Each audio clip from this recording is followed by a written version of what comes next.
Selamat datang di channel cerita horor Senja Maghrib. Cerita yang akan saya bawakan kali ini adalah cerita tentang kasih ibu sepanjang masa, almarhum ibu pulang, bagian tamat. Untuk selalu update cerita-cerita terbaru dari saya, jika berkenan, silahkan klik tombol subscribe, like, dan share cerita horor dari saya.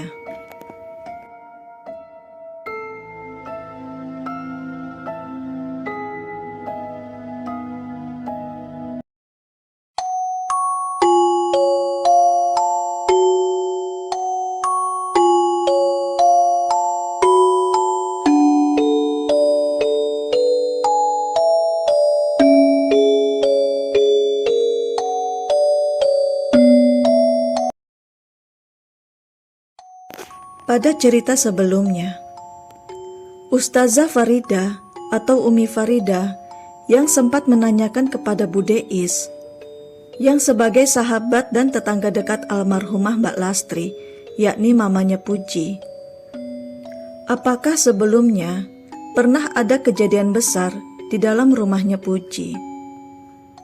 Karena Umi Farida merasakan ada entitas energi negatif yang sangat besar dari rumahnya Puji.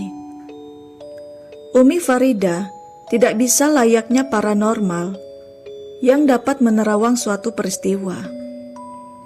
Namun, Umi Farida mempunyai sensitivitas indera keenamnya di atas orang normal pada umumnya.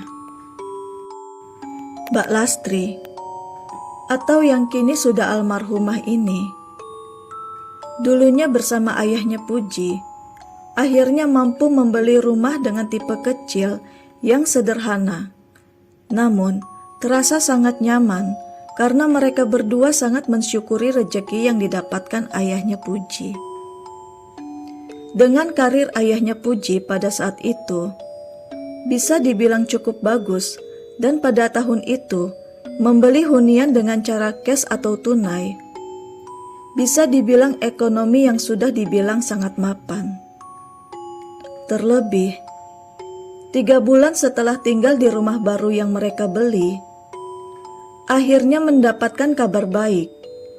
Karena Mbak Lastri dikabarkan hamil anak pertama, yakni Puji, anak pertama mereka.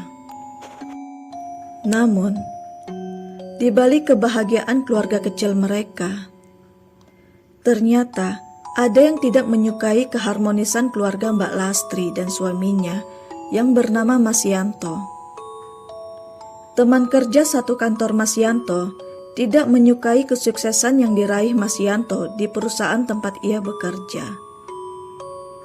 Dengan mendapatkan jabatan sebagai manajer, lantas membuat beberapa temannya memberikan reaksi tidak suka dengan promosi yang didapatkan oleh Mas Yanto. Dengan berjalannya waktu, di ujung usia kehamilan pertama Mbak Lastri, Mas Yanto pun akhirnya mendapatkan serangan jantung, lalu stroke mendadak. Dan setelah beberapa kali mendapatkan mimpi buruk dalam tidurnya. Singkat waktu, perjuangan Mas Yanto yang akhirnya divonis lumpuh tidak dapat berjalan kembali, membuat perusahaan tempat ia bekerja memutuskan hubungan kerja atau PHK kepada Mas Yanto. Mas Yanto yang dalam keadaan lumpuh total itu menggunakan kursi roda dan kehilangan puncak karir yang hanya sekejap ia rasakan itu. Akhirnya, membuat dirinya makin terpuruk dalam depresi.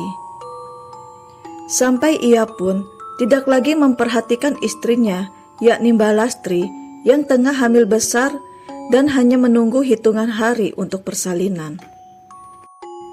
Namun betapa mengejutkan, dalam detik-detik penantian anak pertama mereka, terlihat kalau Mas Yanto melakukan bunuh diri di dalam kamar mandi dengan cara memotong urat nadi di tangannya.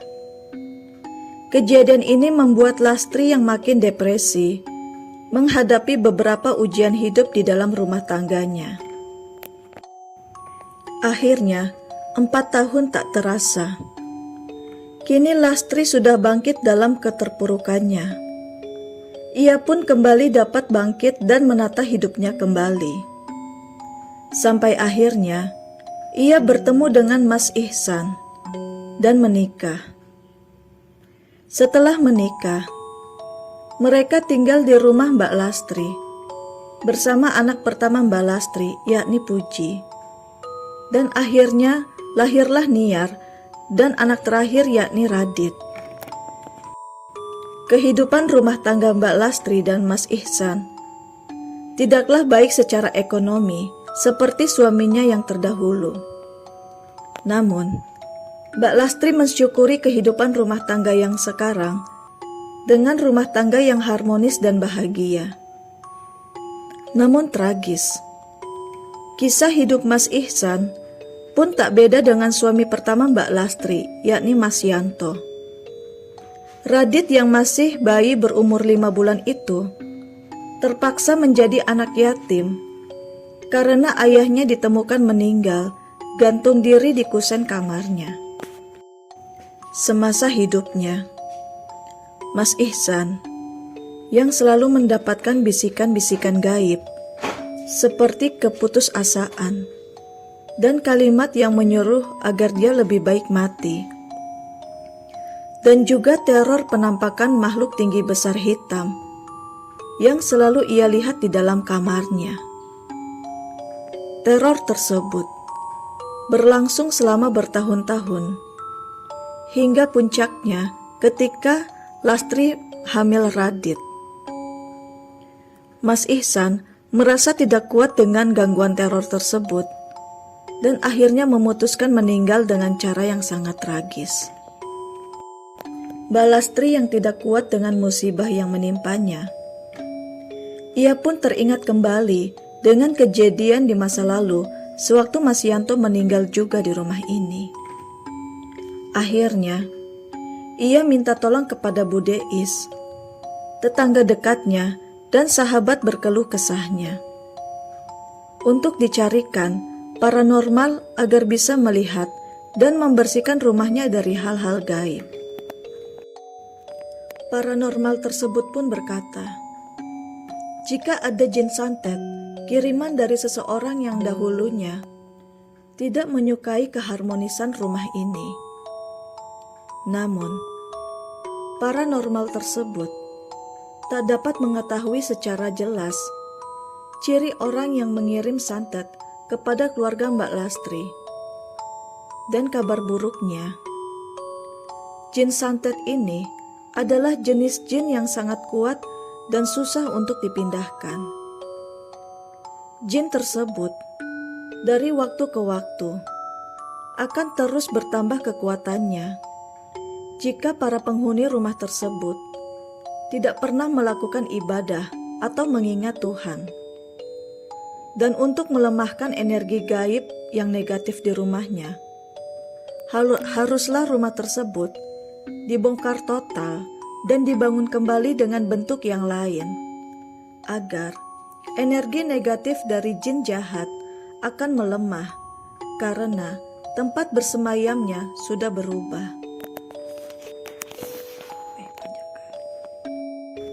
Namun, begitu mendengar penjelasan dari paranormal yang dipanggil oleh Mbak Lastri, bukannya makin mendekat kepada agama, namun ia semakin larut dalam kesedihan semenjak ditinggal kembali oleh suaminya yang kedua, dan bingung untuk mendapatkan uang sebanyak itu untuk membangun kembali rumahnya. Sempat beberapa kali ia tawarkan rumahnya untuk dijual. Namun, ketika orang tersebut melihat rumah Mbak Lastri dengan tujuan untuk membeli rumahnya, seperti merasakan ketakutan dan tak nyaman dengan hawa rumah tersebut. Mbak Lastri yang semakin larut dalam keputusasaan dan merasa lelah dalam hidupnya. Namun ia lupa bahwa ia mempunyai Tuhan, tempat untuk berdoa dan meminta rahmat dan ridhonya agar kuat menjalani kehidupannya.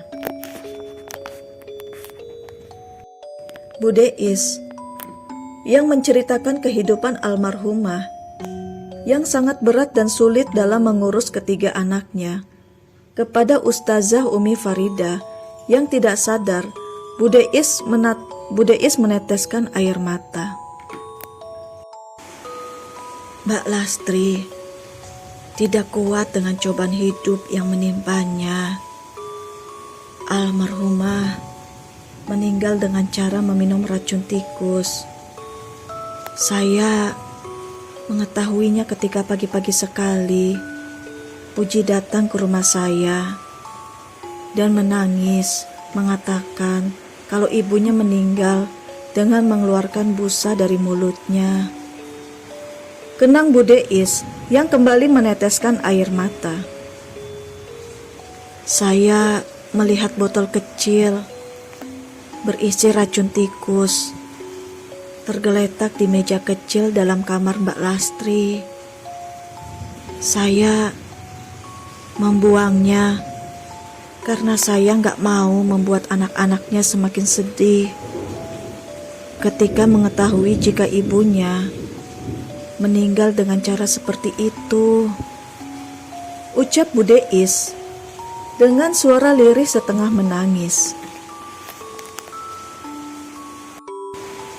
Ustazah Umi Farida hanya terdiam dan sangat simpati mendengar kisah hidup Mbak Lastri.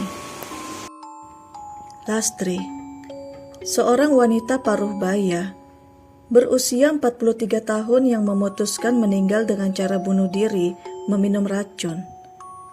Mengikuti kisah kelam para suaminya yang meninggal dengan cara bunuh diri juga. Kini, rumah tersebut dibiarkan kosong dengan meninggalkan segala kisah bahagia dan kelam yang pernah terjadi di rumah tersebut. Setelah kejadian terakhir yang menimpa Puji dan Niar beberapa hari yang lalu, kini Puji, Niar, dan Radit tinggal sementara di rumah Bude Is, tetangga mereka. Mereka tak ingin mendapatkan teror menakutkan yang hampir tiap malam datang di kamar ibunya. Dan Puji yang masih bolak-balik ke rumahnya pada siang hari untuk mengambil keperluan sekolah dan keperluan yang lainnya juga. Namun, pada suatu hari, ketika ia harus kembali ke rumahnya pada siang hari, ia melewati kamar ibunya dan tiba-tiba Puji berhenti dan menangis di depan kamar sang ibu. "Mama, sudahlah. Jangan khawatirkan Radit lagi. Puji akan jaga dan rawat adik-adik Puji. Puji berjanji untuk Mama. Mama istirahat dengan tenang di alam Mama yang sekarang ya. Puji akan selalu menjadi anak baik dan selalu ingat Mama dan selalu mengirimkan doa untuk Mama agar Mama tenang di alam sana," ujar Puji sambil terisak yang masih menatap pintu kamar ibunya yang tertutup rapat itu. Tiba-tiba, angin semilir yang menerpa wajah Puji dan kemudian hilang dan hening kembali siang itu. Dan akhirnya, Puji yang pindah dan diasuh oleh tantenya, yakni adik dari Mbak Lastri, yang tinggal di Jawa Timur, dan memutuskan untuk mondok di sebuah pesantren. Sedangkan Niar dan Radit menjalani sekolah normal seperti biasanya. Bude Is yang sampai kini masih mendengar suara-suara aneh dan penampakan dari rumah Puji yang sudah kosong selama 2 tahun itu. Terdengar suara jeritan wanita yang merintih pada malam hari. Bahkan, ketika siang hari pun, di suasana yang hening, Bude Is pernah mendengar seperti suara orang mengorok tercekik yang berasal dari dalam rumah Puji. Bahkan, tukang nasi goreng yang tengah berjualan di tengah malam, ketika melewati rumah Puji, ada seorang pria memanggilnya dan memesan 1 nasi goreng. Namun, Ketika sedang disajikan, pria tersebut tidak keluar kembali dari dalam rumah. Dan ketika anak dari Bude Is mendengar suara tukang nasi goreng yang terus-menerus memanggil seseorang, akhirnya anak Bude Is mengatakan jikalau rumah tersebut sudah kosong tak berpenghuni dan ditinggal penghuninya sekitar 2 tahun lebih. Akhirnya, tukang nasi goreng pun ketakutan dengan terburu-buru meninggalkan rumah tersebut. Demikianlah akhir kisah pilu. Kasih ibu sepanjang masa, almarhum ibu pulang. Semoga kita bisa mengambil hikmah dari kisah ini. Sampai jumpa di kisah berikutnya.